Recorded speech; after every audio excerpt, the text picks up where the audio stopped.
the Admiral slapped me in front of 2,000 Marines.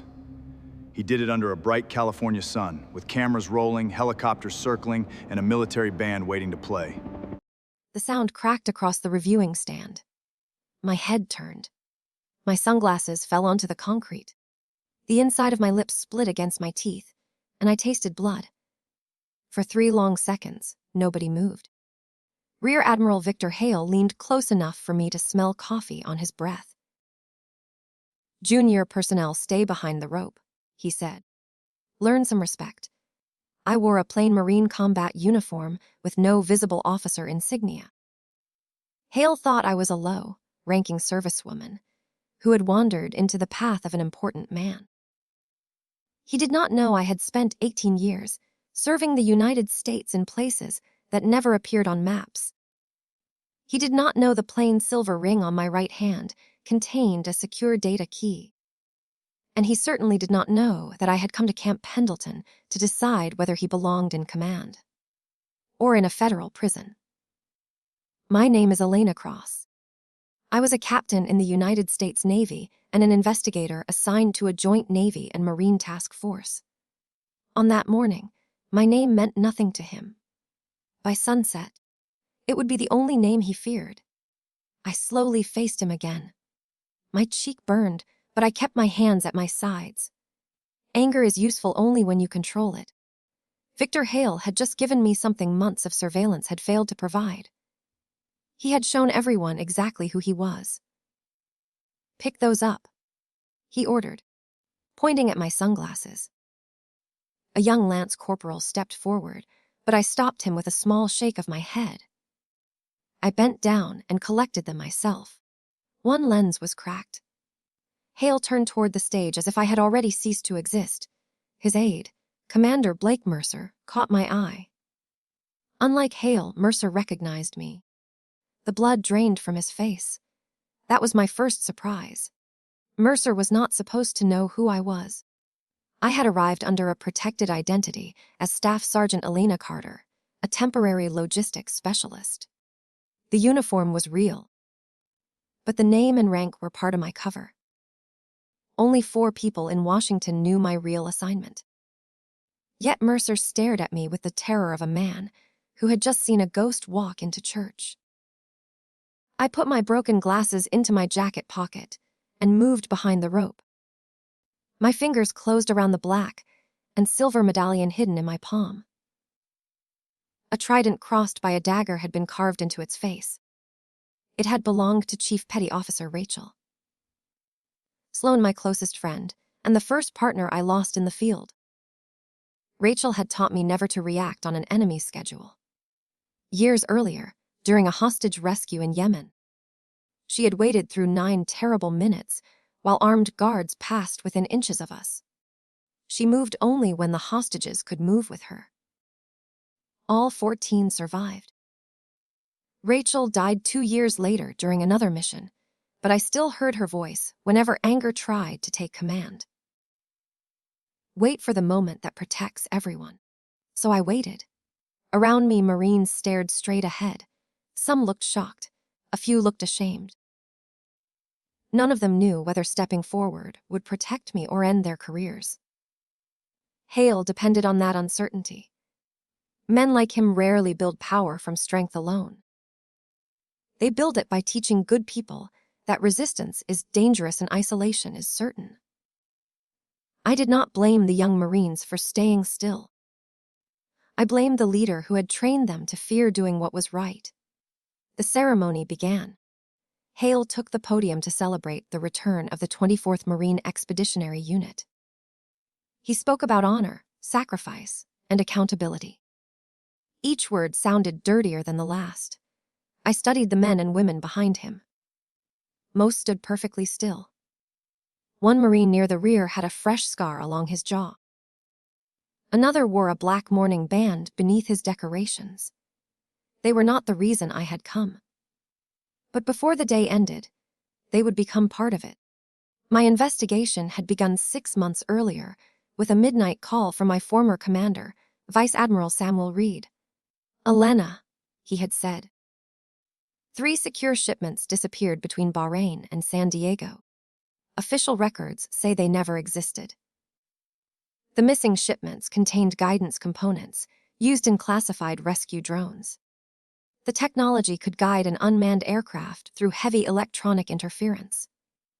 In friendly hands, it could save trapped service members. In enemy hands, it could turn ordinary weapons into something much harder to stop. Reed believed someone inside Pacific Logistics had created a shadow supply chain. Every trail ended near Victor Hale. But Hale was a decorated hero. He had friends in Congress, defense companies, and every branch of senior command. Rumors slid off him. Witnesses changed their stories. Documents disappeared.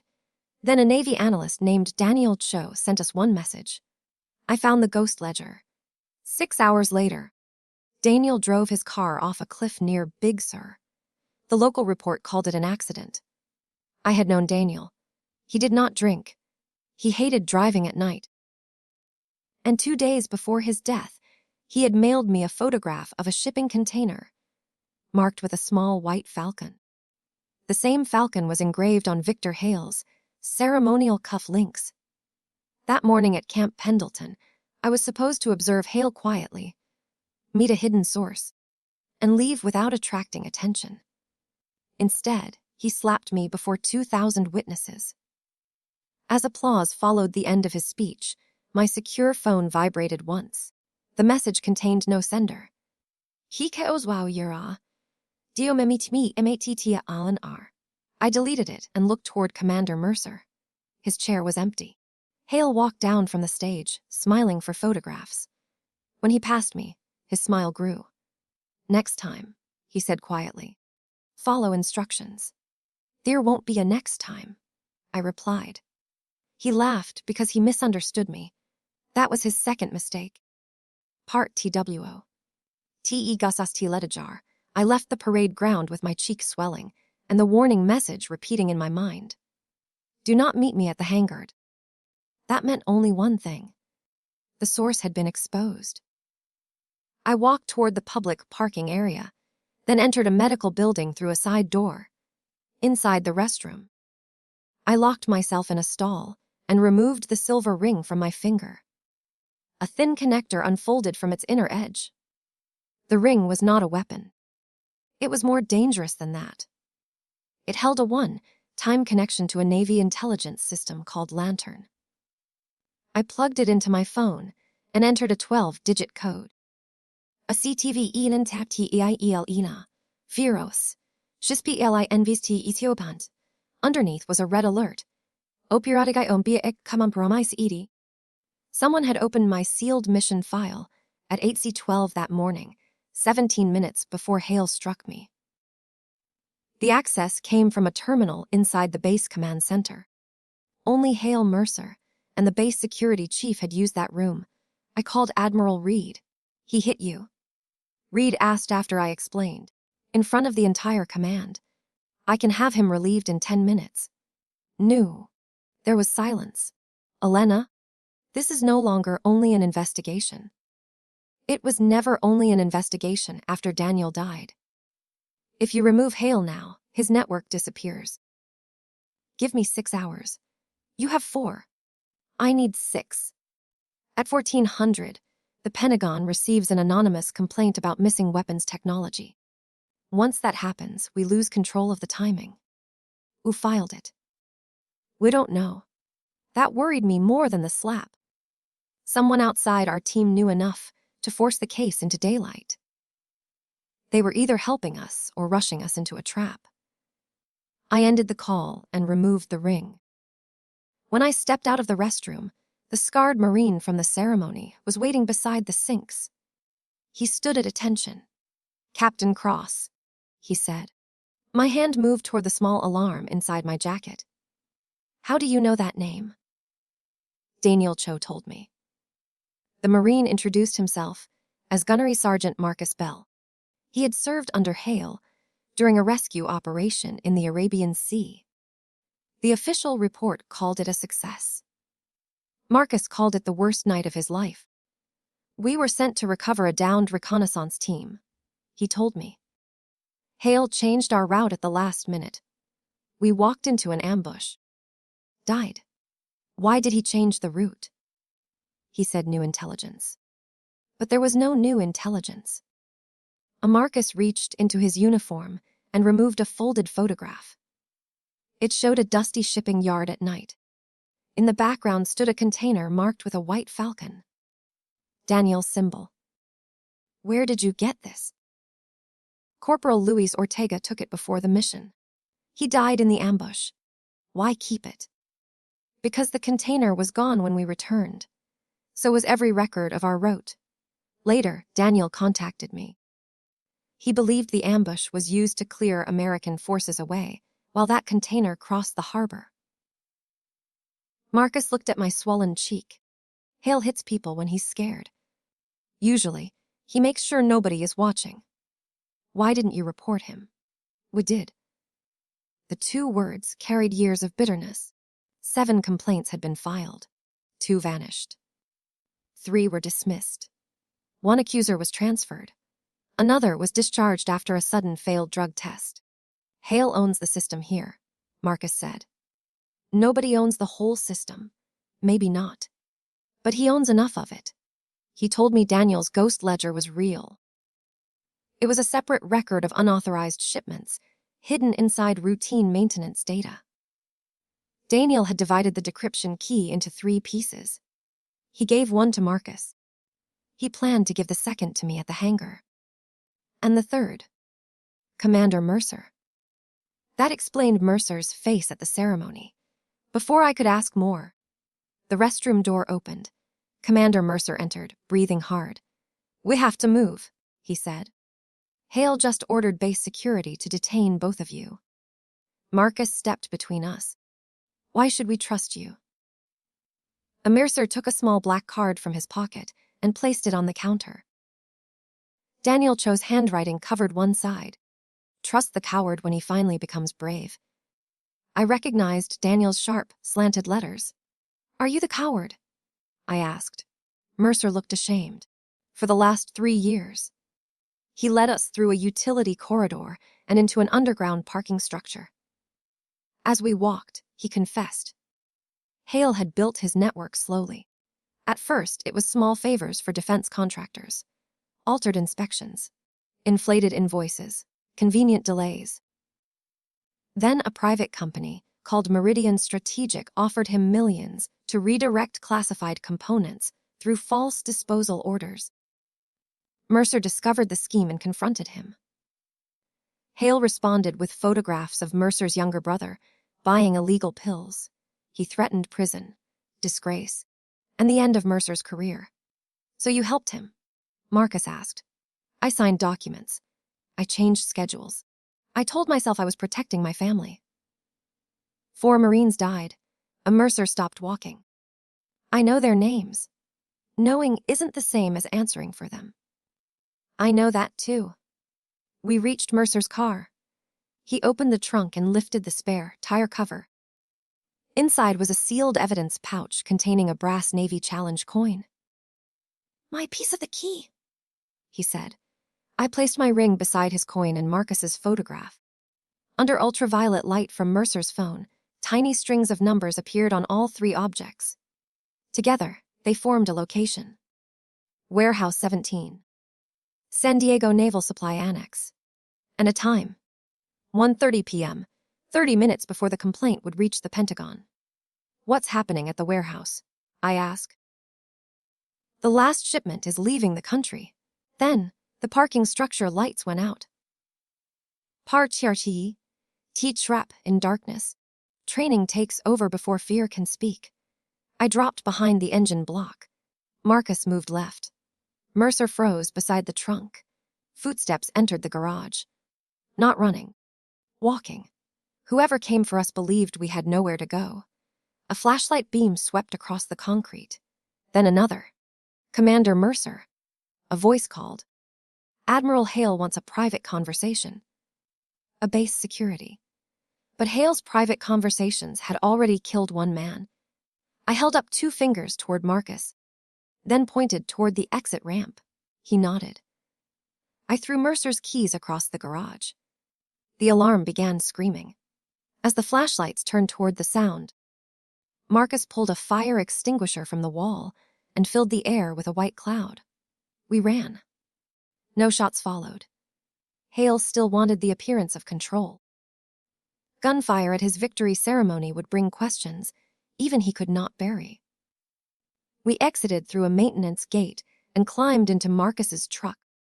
As he drove south toward San Diego, I called Reed again. This time the line was dead. My lantern access had also been revoked. Only a person above Reed could do that. The betrayal reached farther than we knew. Mercer sat in the back seat, staring at Daniel's card. Hale has a sponsor in Washington, he said. Name: Deputy Secretary Raymond Pike. Pike supervised military procurement across multiple departments. He was also the man who had personally approved Operation Breakwater. If Mercer was telling the truth, the official who sent me to expose Hale had been protecting him all along. Marcus glanced at me. Could Pike have sent you here to destroy evidence? The question stung because it was reasonable. My mission orders told me to locate the ledger, secure it, and deliver it directly to Pike's office. No copies. No local arrests. I had thought the secrecy protected the case. Now I saw another possibility. Pike wanted me to collect every loose end for him. Daniel had understood. That was why he divided the key. Change of plan, I said. We don't deliver the ledger to Washington. Then where? Mercer asked. Everywhere.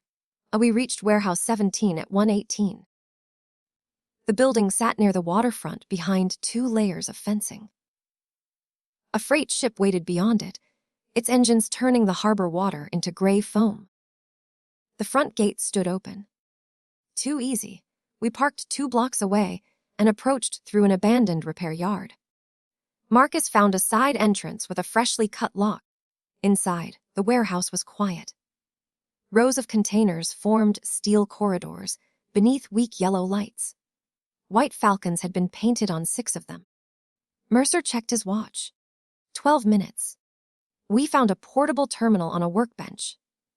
3 empty shapes appeared on its screen: the ring, a coin, and a rectangle. We placed the objects on the scanner. The ledger opened. Thousands of files filled the screen. Shipping manifests, bank transfers, voice recordings, security footage, the names of officers, contractors, and foreign buyers. At the top was a video recorded the night Daniel died. I pressed play. Daniel sat in his car, rain sliding down the windshield. His face looked exhausted. Elena, if you're seeing this, I'm probably dead, he said. Hale is guilty, but Hale isn't the top. Pike approved every shipment. He used Operation Breakwater to find my evidence. Do not trust your orders. Daniel glanced into his mirror. There's something else. Reed knows. My chest tightened. I don't know how much he knows. Daniel continued. But he signed the order that exposed my identity. I'm sorry. The video ended. I stared at my own reflection on the dark screen. Samuel Reed had recruited me when I was 27. He had taught me intelligence work, attended my mother's funeral, and carried me out of a burning building in Kabul. I trusted him more than anyone alive. Marcus touched my shoulder. We need to move. A heavy door slammed behind us.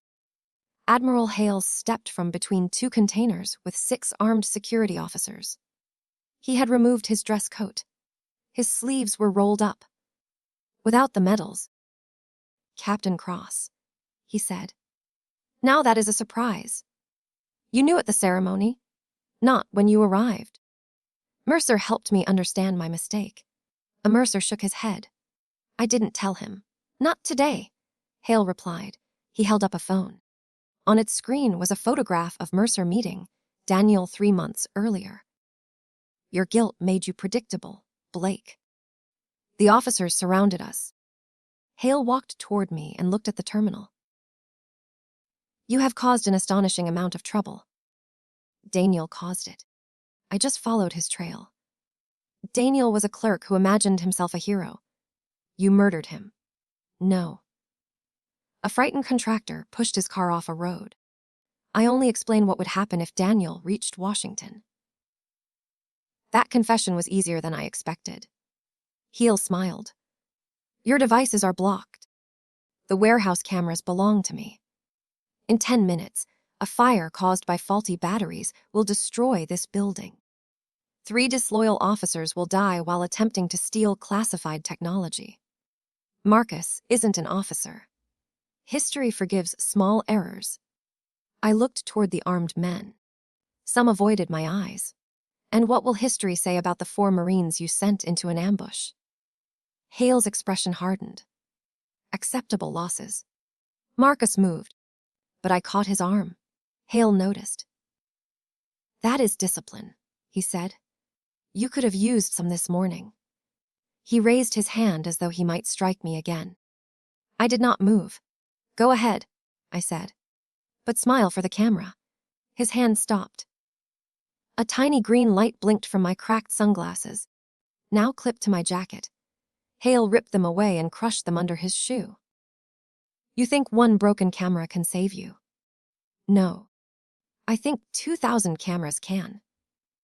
At that exact moment, every phone at the ceremony parade ground began playing Hale's confession live. That had been my revenge plan from the moment I picked up my broken glasses. But it was not yet enough. Because Hale started laughing. Teachy man, Abuim? You sent a video? Hale said. Congratulations. He did not look worried. Be now, he continued. Deputy Secretary Pike has classified the entire transmission as a national security breach. Anyone who shares it can be prosecuted. Your heroic little broadcast will disappear before lunch. He was right about one thing. Within seconds, the feed cut out. The warehouse doors locked. A timer appeared on the terminal. 8 minutes until the battery fire. Hale ordered his officers to restrain us. 2 stepped forward. The other 4 remained still. He snapped. The oldest officer, a chief petty officer named Duval, lowered his weapon. My son was with Ortega, he said. Hale stared at him. Your son died serving his country. My son died protecting your shipment. Duval turned his weapon toward the floor. 1 by 1, 3 others did the same. Hale reached for his sidearm. Marcus was faster. He struck Hale's wrist, and the pistol slid beneath the workbench. I kicked it away. Mercer pulled the last 2 officers back as Marcus forced Hale face down onto the concrete. For a moment, the powerful Admiral lay beneath the same young Marine he had silenced for years. Marcus could have hurt him. I saw the desire in his eyes. Don't give him that gift, I said. Marcus breathed hard, then secured Hale's wrists with a plastic restraint. He gets a trial, he said, if we survive. 6 minutes remained. The fire system had been designed to destroy the warehouse, not save it. A line of battery packs near the western wall was already heating. The exit controls would not respond. Mercer studied the terminal. Pike has locked us out remotely. Can you copy the ledger? Not before the fire. Hale laughed from the floor. You still don't understand. I was never the system. I was an employee. I thought about Daniel's message. Do not trust your orders. He had not only built a ledger, he had built a choice. 3 key pieces had opened the files. Maybe separating them would trigger something else. I removed my ring from the scanner. The screen changed. Dmen, relas, RMED. Si kao zakala coniferedioan. Marcus pulled back the photograph. Fail kili armakamakara, Razel Phyllis. Hale stopped laughing. Don't, he said. It was the first honest word I ever heard from him. I selected yes. The ledger divided itself into encrypted packages and began transmitting to military investigators, federal prosecutors, 5 national newspapers, and the families of every service member whose death appeared in the files. Pike could silence 1 channel. He could not silence hundreds. The warehouse lights flashed red. 4 minutes. Hale began shouting that the documents would damage national security. He said foreign enemies would learn our weaknesses. He called Daniel a traitor and me a reckless fool. You sold classified technology, I said. You don't get to hide behind the flag you betrayed. Duval found a manual release beside the loading doors, but the mechanism was welded shut. Marcus pointed toward a forklift. We climbed aboard. He drove it straight into the door. The first impact bent the metal. The second cracked a hinge. Smoke rose from the battery packs. On the third impact, the door tore open enough for us to crawl beneath it. We pulled Hale outside last. He fought us until Duval reminded him that nobody planned to leave him inside to become a martyr. We reached the waterfront as the first explosion shook the building. Fire rolled across the roof. Windows burst outward. Sirens sounded across the annex. Hale sat on the pavement with his hands restrained, watching his empire burn. He said. My phone rang. The screen showed Admiral Reed. I answered on speaker. Elena? He said. Listen carefully. Pike knows about the release. He is sending federal agents to take custody of Hale and the evidence. The evidence is already out. You don't know what you've done. Daniel said you exposed him. Silence. That silence hurt more than any denial. Pike told me Daniel was selling secrets. Reed finally said, I signed an identity confirmation request. I didn't know it would reach Hale. Did you ask questions when Daniel died? I opened breakwater and ordered me to deliver everything to Pike. I was trying to protect the institution. No. You were protecting your place inside it. His voice broke. Maybe I was. The confession left me empty. I had wanted Reed to be innocent. Some betrayals satisfy anger when exposed. Others only create a hole where trust used to live. Federal agents will arrive in 3 minutes, Reed said. Pike controls the first team. If they take Hale, he disappears. Then help me. Lantern locked me out. You taught me that rank is not authority. Responsibility is authority. Find someone who still remembers. Reed ended the call. 2 black SUVs appeared beyond the fence. At the same time, a Marine helicopter descended over the harbor. It landed between us and the approaching vehicles. Major General Evelyn Shaw stepped out with a team of military police. She was the senior Marine commander on the West Coast, and the anonymous person who had filed the 2 o'clock complaint. She walked directly to Hale. Victor, she said, you are relieved. The agents from the SUVs protested. Shaw handed them a signed emergency order from the Judge Advocate General, secured by Reed less than 60 seconds earlier. Hale looked up at me. You think this is victory? No, I said. This is the arrest. Victory takes longer. Par F5, THE price, oaf just TC. The truth did not cleanly conquer the lie. It never does.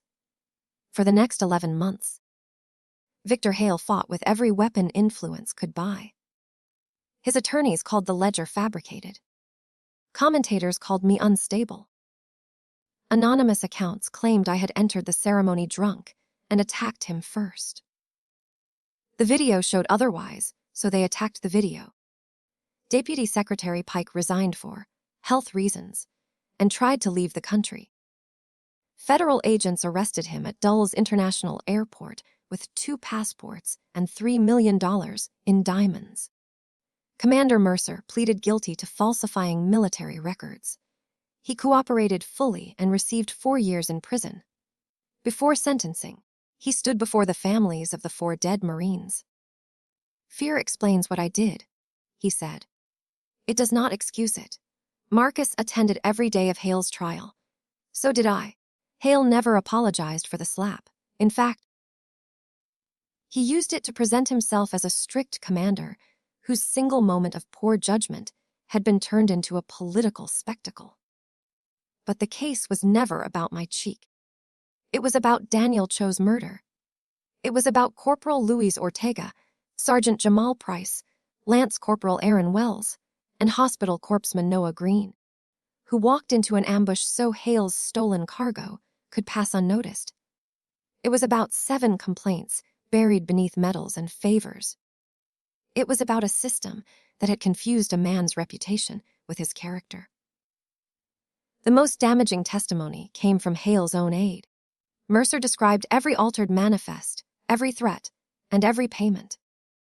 Then prosecutors played Hale's warehouse confession. Acceptable losses. The jury heard those 2 words 3 times. They deliberated for less than 5 hours. Victor Hale was convicted of conspiracy, theft of classified defense technology, obstruction of justice, and accessory to murder. He was sentenced to 48 years in federal prison and stripped of his rank and decorations. Raymond Pike received 62 years. Admiral Reed appeared before a military review board. He admitted that ambition had made him obedient when duty required doubt. He lost his position and retired without ceremony. I did not celebrate that. Reed had once saved my life. He had also helped place Daniel in a killer's path. Both facts were true. Adulthood teaches you that love and disappointment can live in the same room. 3 weeks after the trial, I drove north to visit Daniel's mother. Mrs. Cho lived in a small blue house outside Sacramento. Wind chimes hung above the porch. She opened the door before I knocked. She looked at my face for a long moment, then hugged me. Daniel's childhood photographs covered the living room. In one, he wore enormous glasses and held a science fair trophy. In another, he stood beside his father at Navy graduation. He always noticed what other people missed, she said. That is why the country needed him. And why I lost him. I had no answer. She brought me a wooden box. Inside was a sealed envelope with my name on it. Daniel had left it with her 2 weeks before his death. The letter was short. Elena, if this reaches you, the plan went badly, or exactly as expected. I know you will blame yourself. Please don't. I chose this because people in uniform trusted us to notice when power became dangerous. The ledger is not my legacy. What you do after finding it is. Make them remember that courage is not the absence of fear. It is the moment fear stops making your decisions. Your friend. Daniel, I read it twice. Then I walked onto the porch and cried for the first time since his death. Not the controlled tears of a funeral. Not the quiet grief of a closed office. I cried until my shoulders shook and Mrs. Cho sat beside me without speaking. Revenge had kept me moving. Justice finally allowed me to stop. Months later, Major General Shaw invited me back to Camp Pendleton. The same parade ground had been prepared for a memorial honoring the 4 Marines and Daniel. This time, nobody mistook me for a lost civilian. I wore my Navy dress uniform. My captain's insignia caught the morning sun. Marcus stood beside the families of his fallen men. Mercer watched through a secure prison broadcast. At his own request, 2,000 Marines filled the field. When my name was announced, I walked toward the same stage where Hale had struck me. For 1 second, I heard the slap again. Then I heard something stronger. Silence. Not the frightened silence that had followed Hale's hand. This was the silence of people choosing to listen. I stood at the podium and looked at the faces before me. There is a lie powerful people like to tell. I began. They say protecting an institution means protecting its leaders from embarrassment. But an institution is not its buildings, titles, or medals. It is the promise made by every person who serves. I looked toward Daniel's mother. When a leader breaks that promise, silence is not loyalty. Silence is permission. After the ceremony, a young lance corporal approached me. He was the Marine who had tried to pick up my glasses the morning Hale hit me. "Mom," he said, "I should have done something.